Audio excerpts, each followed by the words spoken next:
Good afternoon, students. This is Monica Brown, and I want to shout out the Rocketship Discovery Prep students who contacted me with beautiful letters and questions about my series, Lola Levine is Not Mean, and all 6 books in the series. And they have a lot of great questions for me. And so I decided to make a little video for the Rocketship students and for all students and children who've enjoyed my Lola Levine series and answer a few of these questions. So my first question comes from Ariana, and she asks, why did you become an author?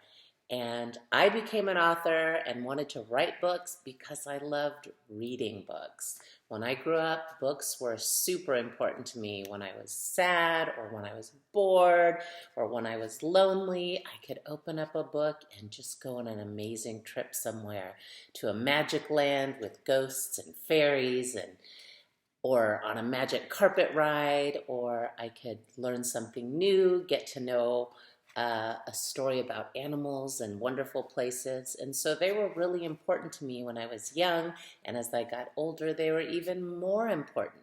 And so when I grew up, I decided I wanted to teach literature and have a life in words. So I became a journalist, and then I went to graduate school and I became a professor. I teach big kids and I have fun doing it. And then when I became a mom and I looked around and saw what children's books were out there, I decided I wanted to write the stories I wanted my daughters to read. So those are some of the reasons I became an author. Another is just because I love children and I love young people, and I have been able to travel all over the country and world thanks to my books, including my Lola Levine books. So my next question is from Ms. Womack, and it says, what was your inspiration for the character of Lola Levine? And she says, I noticed she comes from a multicultural family. And she does. And even though the Lola Levine series is fiction, that means it's make-believe, it is inspired by my own family because, like Lola, I am the daughter of a South American mother. My mother, Isabel Maria, was born in Peru, in Piura, Peru, and my father was born here in the United States. I also have, like Lola, a mixed background in terms of my family and religion, that of Catholic and Jewish, though I practice Judaism. And so I wanted to write about a family like mine that came from different places, even spoke different languages, and came together to create an interesting, beautiful, loving, multicultural family. And so I wonder, of all of you who are listening, where did your grandparents come from, or your great-grandparents, or your very own parents?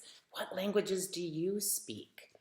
And I like to celebrate the more languages each of us speak and can learn, because that means we can communicate and make friends with more people. So the next question is from Ms. Heath, and she asked, did you write any other books besides the Lola Levine series, which is 6 books? And the answer is yes. I have been writing for a long time, and I have so many books.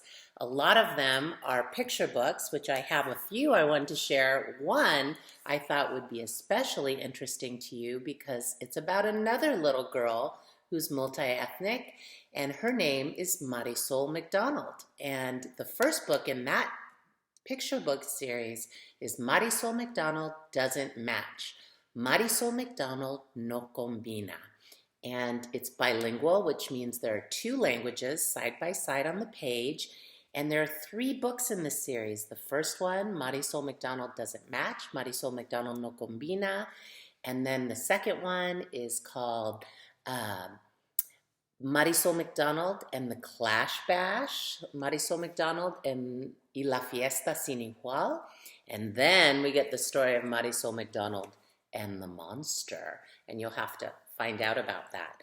I also have many, many picture books that are nonfiction about real people, and one of them is the book that I wrote about my favorite artist, Frida Kahlo. And here she is. And I should say she's one of my favorite artists because one of my other favorite artists is made the painting that's right behind me, and it's called, and the painting was painted by my mother, who I already talked about, Isabel.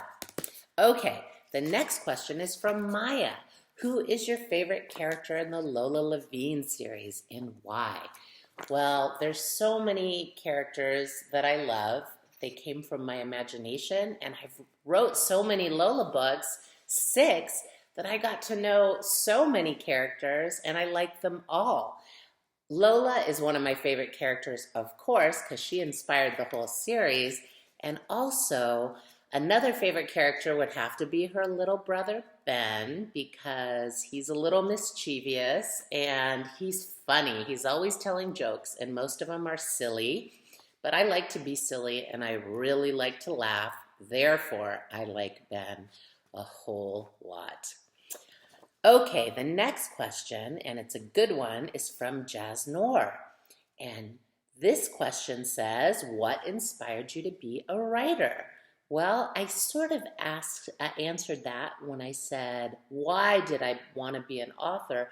But really, what inspired me is this great big beautiful world around us, and that I love being a reader. I read all the time, and so I wanted to create interesting and fun and maybe important books and share stories of people I admire with children like you. And I forgot to tell you, because I know some of you are big kids that like chapter books, that I do have another chapter book series that is a collaboration with a young author named Sarai Gonzalez, or Sarai Gonzalez. And it's the Sarai series, Sarai. And the first book is Sarai and the Meaning of Awesome. And that's available through Scholastic. The Lola books are from Little Brown, but they're also published in Scholastic, and they're available, both series, in English and in Spanish. So you can read it in at least 2 languages. And if you want to read about Frida, you can read Frida in so many languages, like almost a dozen, including Chinese and Korean and German and just so many, even Croatian. Okay, thanks, Jasnor. The next question is from Ms. Chung. Out of all your 6 Lola Levine books, which one is your favorite and why? What a fun question. In some ways, they're all my favorite, but I will confess something. I think each book that I wrote in the Lola series, I got a little bit better, because how do we improve? We practice and try and grow. And so my 2 favorite books are probably the last 2 books in the series. And the 5th book is Lola Levine and the Vacation Dream. And it's when Lola goes to Peru to visit her tia.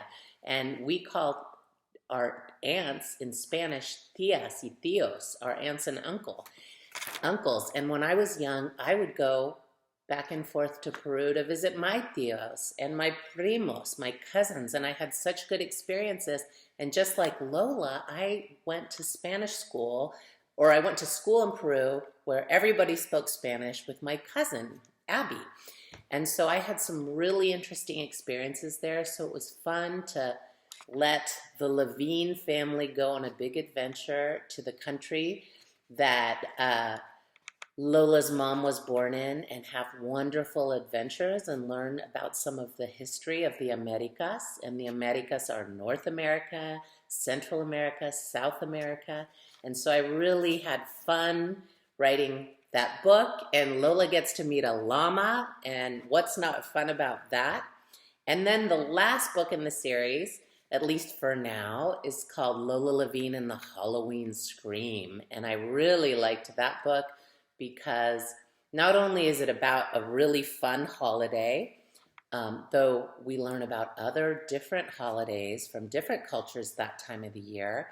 And at school, they don't celebrate the Halloween holiday, but they celebrate the Fall Festival, and the students get to dress up as authors. But in the book, we also learn that not everybody likes scary surprises the way Lola and her brother Ben do.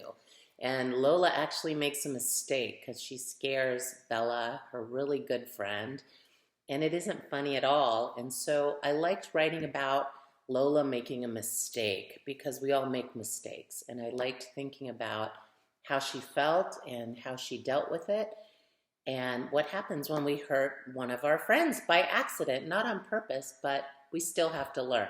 So I really like the last book in the Lola Levine series, Lola Levine and the Halloween Scream.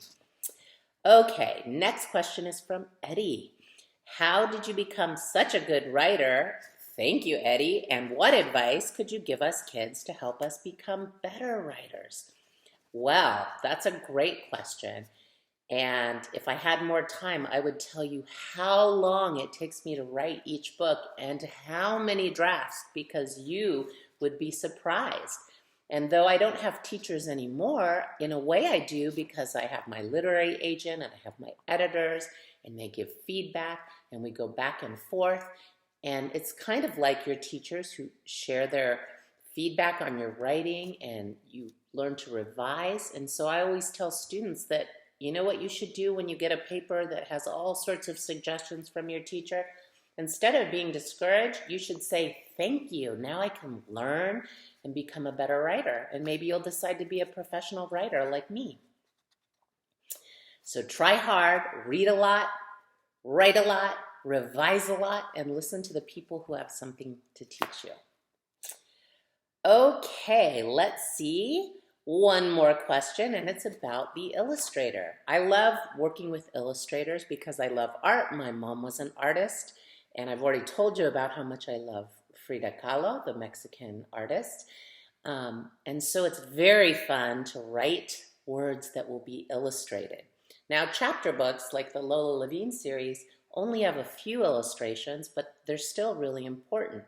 So my relationship with Angela Dominguez is that she's a colleague and a friend, and I really like her. We've met and we've participated in panels together, and we worked together for years on each of these books. And as a writer, I do get some say in the illustration, but it's also a partnership with the publisher and the editor and the art director. So in this case, it was Little Brown, and the way we did it is we both came up with a list. I did, and my publisher and editor and art director at Little Brown did, of illustrators that we thought could do a great job illustrating the Lola Levine series. And the name that was on both our lists was, guess what? Angela Dominguez. And so happily, she illustrated the Lola Levine series for me because it was a collaboration. I wrote the story. She took moments to illustrate it, and now it exists out in the world. And I am so happy you're reading it, and I'm so happy you contacted me, and what wonderful teachers you have, students, who wanted you to have this very special experience just for you and for any children who are listening. And if you're interested in learning about Lola and finding some pictures that may have inspired the characters, you could go to my website at www.monicabrown.net, or Lola has a special website, www.lolalevine.net, and you can see that there's a picture of my young daughter when she was Lola's age, Juju, as a soccer player. And I actually sent that picture to Angela Dominguez to illustrate because she's loosely based on my daughter. And Lola's best friend, Bella, who you meet in Lola Levine and the ballet scheme, guess what? She's based on my daughter, Bella, who is a ballerina. So I just happen to have two daughters that are grown up now, one of whom was a soccer player and still is, and one of whom was a ballerina who still dances. And so you can find more about Lola on that website and more about all my other books. And I hope you have a wonderful afternoon. Gracias. It was wonderful talking to you, and happy reading.